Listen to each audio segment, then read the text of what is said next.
यह एक सच्ची घटना पर आधारित कहानी है जो कोलकाता में रह रहे दो दोस्तों के साथ घटती है। इस कहानी की शुरुआत होती है उनके कॉलेज के दिनों से।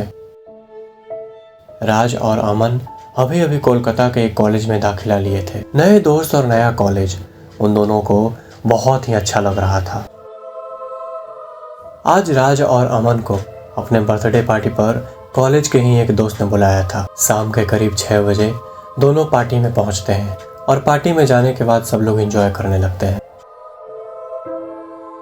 तभी अमन का नजर पीछे खड़ी एक लड़की पे जाता है। वो देखने में बहुत ही ज्यादा खूबसूरत थी। उसके सुनहरे बाल, गुलाबी गाल और चमकीली आंखें अमन को अपनी तरफ आकर्षित कर रहा था।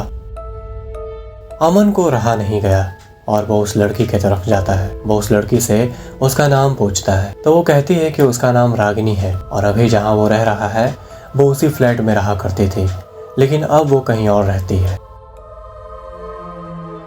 अमन उस लड़की की बातों में खोता जा रहा था। वो कहता है कि क्या हम इसके बाद दोबारा मिल सकते हैं। वो लड़की कहती है कि हाँ, तुम जब चाहो जहाँ चाहो मुझे मिलने के लिए बुला सकते हो। अमन खुश हो जाता है और उस लड़की से अपना नंबर एक्सचेंज कर लेता है।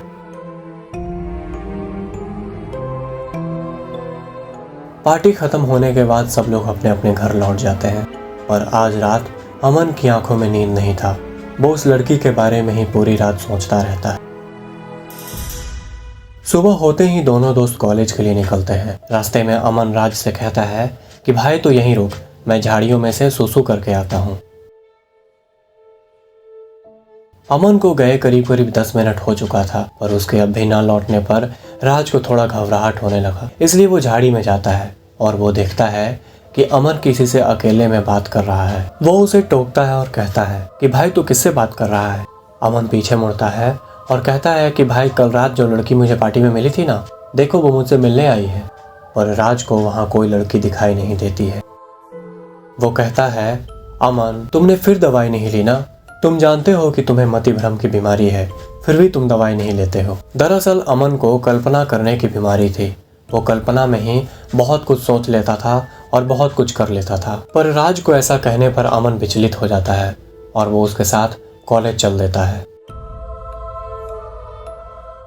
एक दिन रात के करीब 10 बजे होंगे। राज मार्केट से कुछ सामान लेकर लौट रहा था। वो अपने घर के पीछे वाले गली में था तो उसे ऐसा लगता है जैसे उसके पीछे पीछे कोई आ रहा है। वो जल्दी से पीछे मुड़ता है तो देखता है कि वहां कोई नहीं है, लेकिन उसके शरीर में एक करंट दौड़ गया था। वो जल्दी से भागता हुआ अपने फ्लैट में आता है और वहां आने के बाद वो देखता है कि अमन फ्लैट में नहीं है। राज को लगा कि शायद वो बाथरूम में होगा, इसलिए वो उसे नहीं ढूंढता है। लेकिन आधा घंटा बीत जाने के बाद राज जब बाथरूम में जाकर देखता है तो वहां अमन नहीं था। उसे थोड़ा सा घबराहट होने लगता है, इसलिए वो अमन को इधर उधर ढूंढने लगता है। जब वो कहीं नहीं मिलता है तो राज छत पे जाता है। छत पर पहुंचने के बाद वहां का नज़ारा देखकर वो और भी विचलित हो जाता है।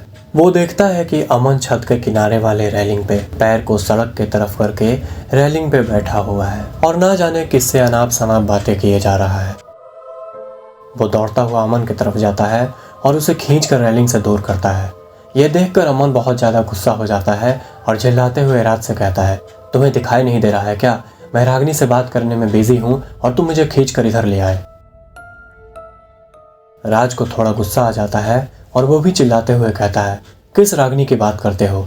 पता नहीं किस रागिनी से तुम बात करते रहते हो।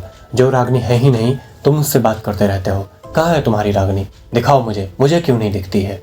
और वो चिल्लाते हुए नीचे चला जाता है। अमन भी उसके पीछे पीछे जाता है और चुपचाप दोनों खाना खाकर सो जाते हैं।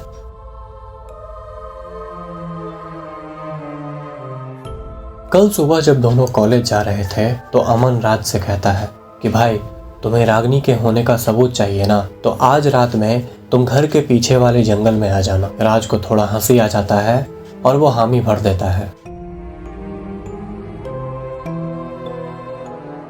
रात के ठीक 8 बजे राज घर के पीछे वाले जंगल में जाता है। वो देखता है कि अमन वहां पहले से ही पहुंचा हुआ है। राज वहां जाते ही अमन से कहता है, कहाँ है तेरी रागिनी? दिख नहीं रही है कहीं? अमन कहता है कि रागिनी तुम्हारे सामने ही खड़ी है, वो तुम्हें दिख नहीं रही है क्या? राज को ये सुनते ही हंसी आ जाती है। वो जोर जोर से हंसने लगता है और कहता है कि मैं तब मानूंगा कि रागिनी यहाँ पर है जब वो कटा हुआ पेड़ फिर से खड़ा हो जाएगा। इतना कहकर वो जोर जोर से हंसने लगता है, लेकिन तभी वो देखता है कि वो कटा हुआ पेड़ फिर से खड़ा हो गया। ये देखते ही राज के पूरे शरीर में करंट दौड़ जाता है। उसका शरीर शिथिल हो जाता है और उसकी आवाज कंठ में ही अटक जाती है। उसकी आंखों से डर साफ दिख रहा था। वो समझ चुका था कि रागिनी कोई साधारण लड़की नहीं है, बल्कि वो एक प्रेत आत्मा है। वो बिना समय गवाए हुए भागता हुआ एक तांत्रिक के पास जाता है और उसे सारी बात बताता है। तांत्रिक कहता है कि अब बहुत देर हो चुकी है, आज पूर्णिमा की रात है। आज के दिन वो आत्मा अमन को लेने आई थी और जब तक तुम इधर आए तब तक वो अमन को लेकर चली भी गई।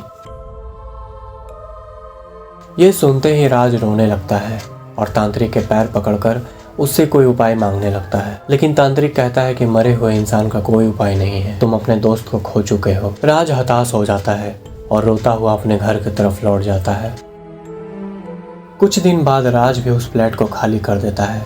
बाद में उसे पता चलता है कि जिस फ्लैट में वो रह रहा था वहाँ 3 साल पहले एक लड़की रहा करती थी। वो एक लड़के से प्यार करती थी, लेकिन वो लड़का उसे धोखा दे देता है, जिस वजह से वो फांसी लगाकर उसी कमरे में आत्महत्या कर लेती है।